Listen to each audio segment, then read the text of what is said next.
This is me, Leonard Wells, broadcasting as usual from Haslingden, north of Manchester in the UK. Today is Friday, the 11th of February 2011.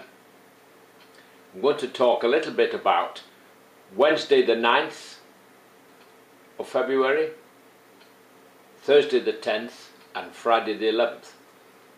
On Wednesday the 9th of February, I travelled to London from Haslingden, bus to Manchester and then a Virgin train to London.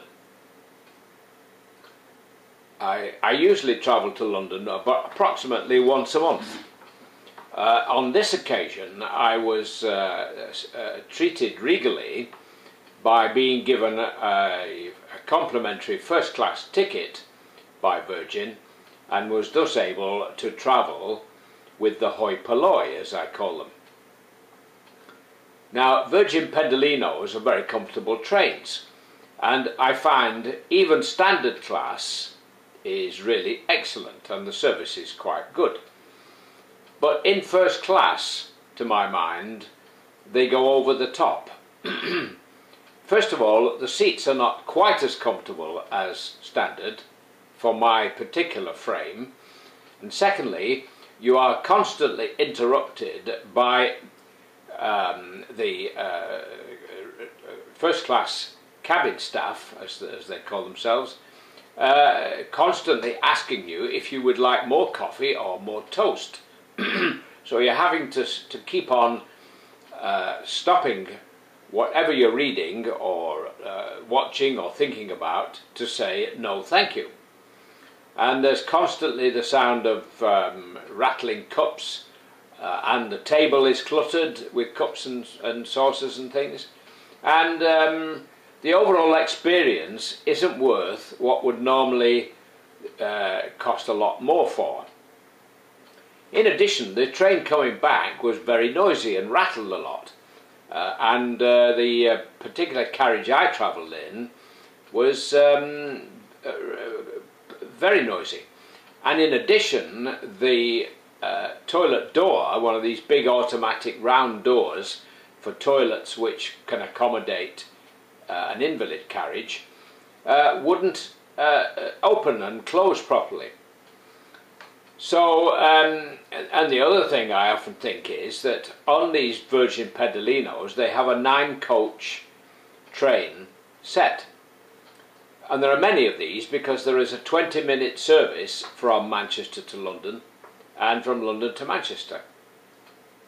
Now, of these 9 coaches, 4 are first class, and there's hardly ever many people in them. So we're paying a lot of money for electricity to power these 4 first class carriages carrying very few people. Maybe that 1 or 2 trains might have quite a number of passengers, but the ones I've travelled in, hardly any seem to travel first class. And we have 5 standard class, which are a little bit more crowded, and sometimes you can hardly find an unreserved seat on them. So maybe we could do with a little less in the way of first class carriages and more in the way of standard class. Because we're always hearing about overcrowding, so it doesn't make much sense to have half-empty carriages. Right, that said, I'm now coming to Thursday the 10th and Friday the 11th of February. Yesterday and today, that's Thursday and Friday, I had new doors fitted, front and back. The original doors were wooden with glass windows in, frosted glass windows, and while they were reasonably smart and the locks worked quite well, they were very cold, in the sense that they had hardly any insulating effect whatsoever, and the hallway around the front door was bitter cold when it was cold outside. It was almost as if there was no door there. But today I had, yesterday and today, yesterday the back door was removed and replaced, and today the front door was removed and replaced. rather a messy job, and there was a smell of cleaner and solvent and stuff like that for a few hours, and a lot of dust and muck. And when my very efficient and very capable man, Mike Grewcock, had finished, I had quite a bit of, dusting and mopping of the tiled floor to do. But now it looks good. The house looks much more impressive from the front. It's more secure because the locks are much safer, and it'll be a lot warmer.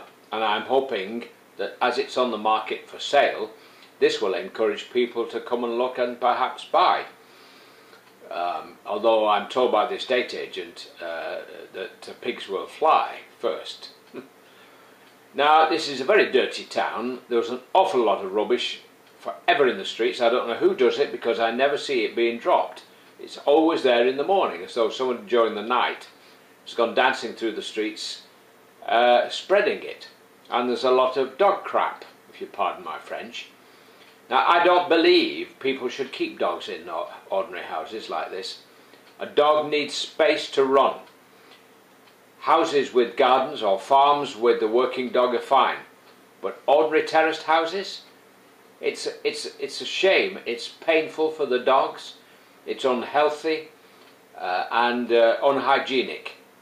That's all I'm going to say on the subject, because I myself had a dog in a terraced house and in the end had to have it put down. It wasn't happy. Now I'm going to start thinking about finishing now, because the 10 minutes is nearly up.